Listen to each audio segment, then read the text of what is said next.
Gonna make the profiles boom, boom, boom, boom, boom, boom. What they is, I'm gonna tell you exactly what it is today on Gunner's Profiles. What it is real talk, real life, by a real one who really did it. What it isn't is added preservatives and no bullshit, no fake stories. Now, as you can tell by that thumbnail right there, I wanted to talk about mi compitas, the paisitas, right? I know a lot of people get the word misconstrued and they think that I'm trying to shit on the Mexican nationals by saying the word paisa.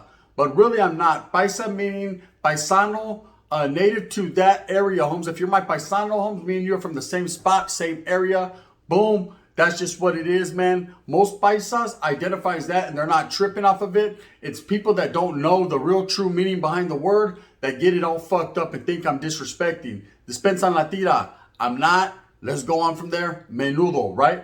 I wanted to tell you guys a story about being around some real paisas because they move different.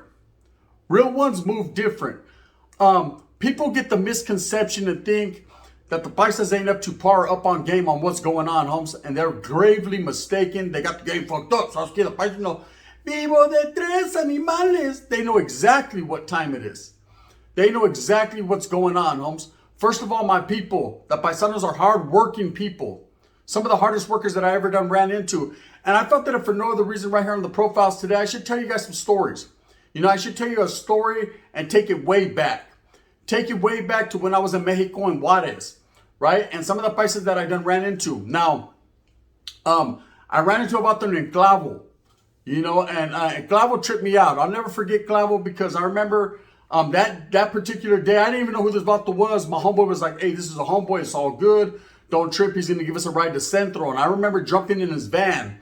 And we jumped in his van. And this vato had several hyenas in the van. There were several people. No seats. No seats. You had to fucking crouch down and do what you did, right? You were on your own. This vato had a fucking case of beer sitting next to him and was mobbing. The macking and mobbing was real. He was bumping Los Tucanes de Tijuana. And he was, vámonos a la verga, right? La piñata. We were gone, right? We were smashing. We were hitting heels and shit. I was holding on like in Vogue. I didn't know what was going on. All I knew was my homeboy said he was a good dude, and that was that.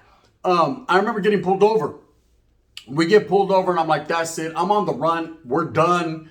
It's done, dearly. I'm going to go to county jail right here in Mexico, and they're going to kill me, right? Bad things are going to happen to me because Barrio Aztecas at the time were pretty deep in that area, that being the Frontera and Juarez.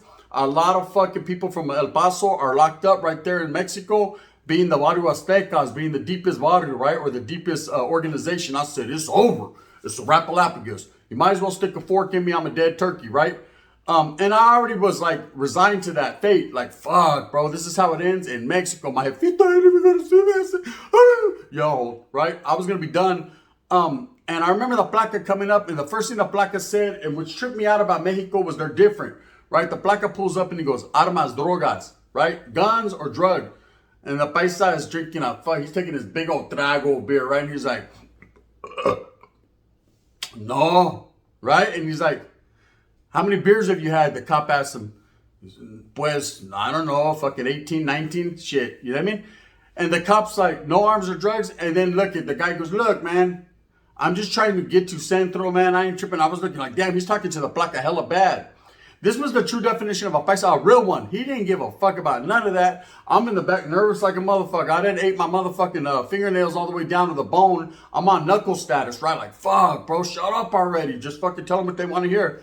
My homeboy gets off the car and he goes and wheels and deals with the cop. He comes back to me. He's like, give me $70. I'm like, I don't got 70, right? I got 65. Shoot it, right? Boom. Does what he has to do in Mexico. Like I said, you better have some ducats like fucking in your pocket, so you could do it like Rocket and get away, right? Because, bam, he did what he had to do and we were gone. The mobbing was real. I'll never forget that Vato Clavo, because the Vato Clavo dropped us off, porque you're gay. So I don't give a fuck, right? You're here, right? We jumped off the car and I said, nah, that's a real one right there. He's a real crazy one, but he's a real one. That was my first interaction with a real paisa, and seeing how they got down in Mexico. They just didn't give a fuck, right? Now, over time, I've done a lot of tiempo, homes, and I recognize that the paisas ran with the southerners, right? That's just the way it was. So I never had no interaction in prison really with the paisas. The ones that I did talk to, they were pretty cool. They minded their own business. They were just trying to do their pinchy time and get on down the yellow brick road. But I came to find out that they were a strong carro. They weren't like people seem to believe. And I don't know why people get the misconception that fucking the paisas are not strong gente. These are our people. These people are derived from warriors just like a Chicano, right? If not, homes, they're fucking before us. These vatos are pura, right? Whereas we're a little bit more watered down, homes, and a little bit more resigned to what we got going on. These vatos are different. Soy diferentes, right? But they're down. They're definitely down. And I like the paisas. You know, I like them and they move different. Now, I remember one time in Merced, and Merced is made up mostly of Chicanos. You know, mostly Mexican Americans. That's we're dominant in numbers, mostly norteños. Of course, you have a couple Southside auditors that are mixed in. And then you got some tripas and some sangres, but there's very few of them. There's a lot of Hmongs, a lot of Asians, but for the most part, it's going to be Chicanos and paisas, right? And the paisas in Merced, we never had a problem with. There was never no issues. There was never no back and forth. The paisas in Merced were not like ones like maybe in San Jose or Oakland where they gravitated towards gangs. These vatos just stood down for what they were down for. You know what I mean? They'd be right there fucking at the taco truck posted up on Friday after they got paid from working in the fields, eating fucking a torta, right? And trying to get them a torta. Anyone that knows a paisa, they love them fat white girls, right? It's Arby's, right there, right off the top, menudo style, right? They're definitely involved. And I remember being cool with them. Well, I wanted to tell you about one, Holmes. One's name was Champion. That's what we called him, the champion, champ. That was the homie, right?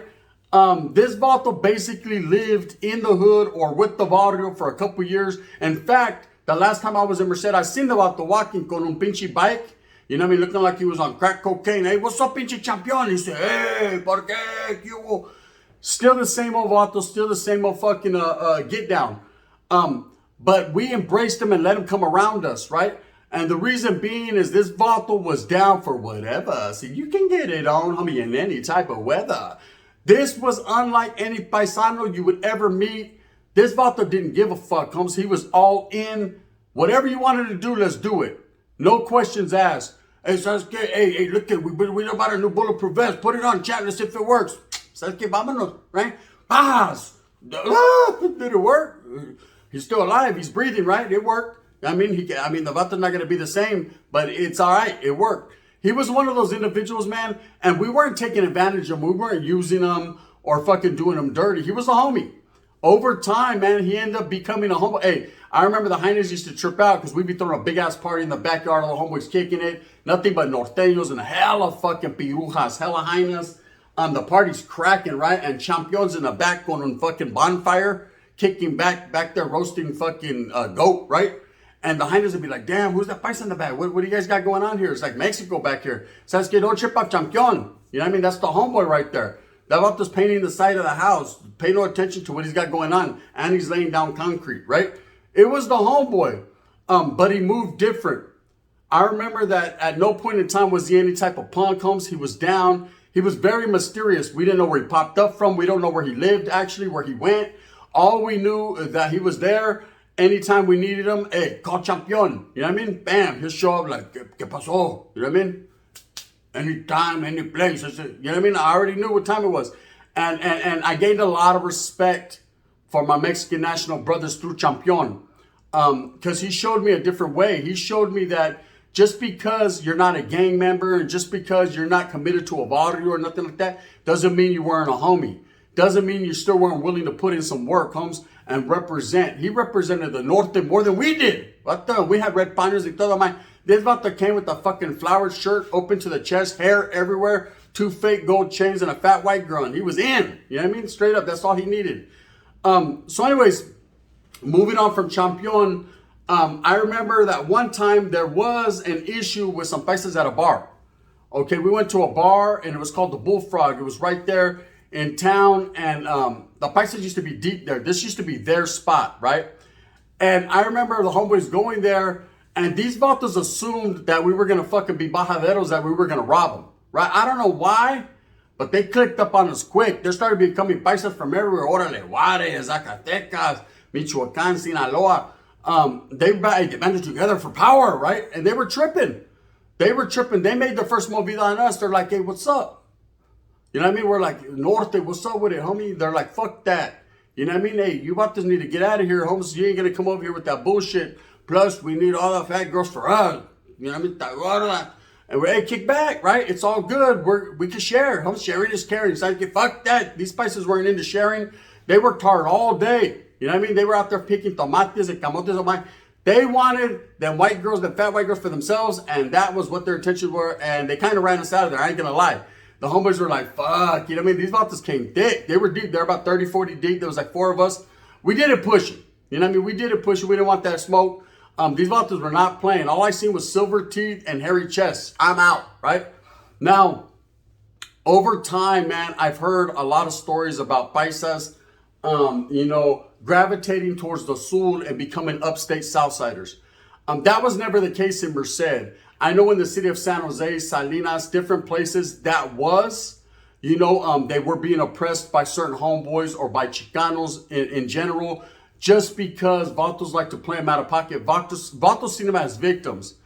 And I never did. You know, I always seen them as my people. You know, I remember when I used to go to my abuelita's house, and she always would be at the bar homes, and she always had a new old man. He was a paisa, right? And all my tias did too. So I was used to Avaro and Origo and Pinchy fucking Lupe and the homeboy Jaime. And I was used to all these different gente, Nacho and fucking whatever the fucking new guy was that week, right? So I was used to fucking corridos playing in the back, a goat being cooked, fucking carnitas underground. I was used to this. This was the lifestyle that I lived, you know, coming from a Mexicano family. Somos Chicano, pero my family was straight Mexicanos, you know what I mean? Second generation, we were there. So I always had a love. I always had a love and a respect for the paisas. I mean, they were my everyday part of life. You know, I didn't wake up one morning and I see the vato fucking, they were gone. So they were already at work. The next day, there'd be crusty ass boots right there, vato, and it smelled like fucking chorizo con huevo. Every day, they grew nopales in the back. It was just traditional to me, and I loved the history in it, okay? What I love about the paisas homes and how they move different is they bring the historia to life in front of you. They bring Mexico to America, homes, where it once was. And I agree with that. You know, I love the traditions. So getting incarcerated, getting locked up in the county jail, they would keep, in the Merced County Jail, they would keep the paisas separate from us. But I remember one time the placas fucked up and they put me in general population. See, what we had was, Norteños had their own blocks. We had the block. We called it the block. It was either 3 block or 4 block. It fluctuated. The Southsiders had 1 block at that time. That was their own. And then there was a GP, which was the 2 block at that time, where it was a mixture of Africanos, paisas, and of course, some Norteños. I remember they put me on fucking GP one time. And you know, you can't say nothing. You got to establish right there. If you fucking say, oh no, I'm on the wrong block, then you're going to get placated when you get where you go, because that's called abandoning fucking the household, right? And I wasn't trying to abandon no household. So I'm right there posted up, and I was in a whole cell with nothing but paisas, homes. It's probably the best time I ever did in my life. These vatos, man, we used to fucking make some bomb ass comida, right? These vatos would turn something into a whole lot of nothing into a whole lot of something. They made sopitas taste like straight fucking menudo. It was bomb. And we all got along. And I got to live with my people in peace. There was no stress. There was no fucking tripping on each other. There was no fucking politics being played. It was just the gente, man, coming together. I remember we used to watch the novelas. Novelas fucking were on all day. And I was like, fuck this. No burpees. Menudo and novelas. Oh my. Right? I could do this all day. And it made me kind of envy the get down. But at the same time, I understood that I was true to my people. And that's what I had chosen in my life. But the paisas moved different. They were not no suckers or punks, man. I've never ran into one that cowered or bowed down. Like, people think that they are victims, homes, that they're a pushover, that they're easy people to get over and manipulate. But they're not. They're definitely not, homes. The paisas are to be fucking respected. You know, I respect them both as a carro because I know that they're Mexicanos. They're tough, homes. They're built for tough. They like to drive Chevys. You know what it is, man. Actually, one of my baby mamas is from Michoacan, Apaxigan. She's no longer with us. So her familia were straight paisas, all of them. And they fucking, they embraced me. You know, they embraced me to the family. I remember at first they were like, pinche plástico pocho, right? Fucking Chicana, hey, pinche chicon way, right? And then eventually after time, the jefito liked me. Says, okay, I knew how to work on cars. He knew how to work on cars. Vámonos on pinche Volkswagen.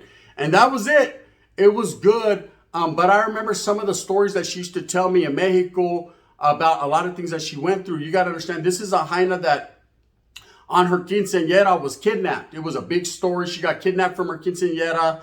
They play different over there in Mexico. They took her. She was gone. Vato was like, Charlie, Holmes, I'm going to marry you right now, right? And I was like, what the fuck? She told me the story about how he took her for a year. Eventually, her familia was able to buy her back.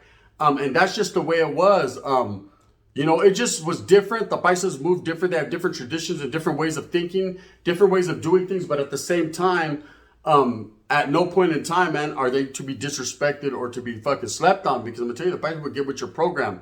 Like I said, in the California Department of Corrections, they're going to roll with the Southsiders. And that's just because they identify more with them than they do the Norteños. But at no point in time were the Norteños disrespecting them. Like maybe in other cities, in the bigger cities, I've heard stories about, you know, the paisas and the Norteños going heads up and there being friction and problems. But never in Merced, never really in the Central Valle. We never tripped like that. You know, maybe it's because a lot of our familia were from Mexico. A lot of our familia, you know, we just identified in the Valle, everybody had fucking roosters in their backyards.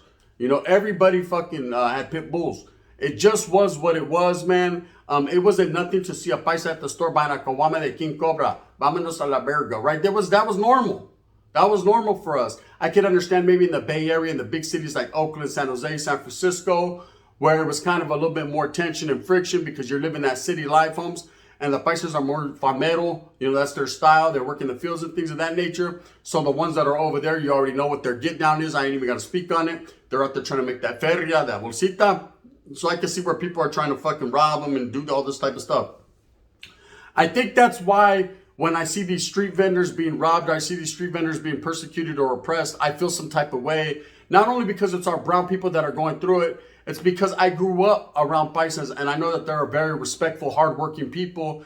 And I respect that as a person. So it's kind of something that I go through, man. I'm conflicted. You know, I'm conflicted. I'm like, hey, I don't like that get down, humps. I don't like the way that you hurt my people that are just trying to go out there and make some money. They're just trying to go out there and feed their familia, right? It's an ugly situation. And I hate it even more when it's brown on brown crime, homes, when it's the young Chicanos doing it. Motherfuckers need to open their eyes and understand where they're derived from, bro. Just because you're a Chicano doesn't mean you don't have Mexican blood in you. You're a fucking Mexicano first and foremost, homes.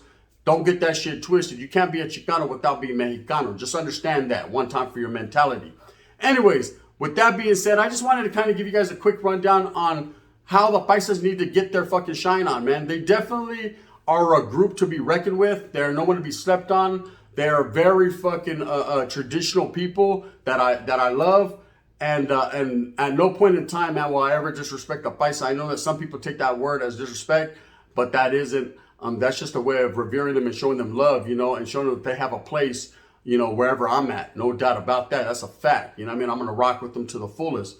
With that being said, I hope that you move smooth with a purpose. I hope that you get everything that you want coming to you. Remember, at the end of the day, man, don't sleep on your people because your people will sleep you. You know what I mean? That's just how it is, and that's the way it is. Go out there like a fucking real true paisa. I'm a hardworking motherfucker. Go out there and fucking pick you a tomate one time for your man con sal. That motherfucker's bomb. Believe me, I didn't know till the fucking viejito told me, hey, try it, pocho, fuck that.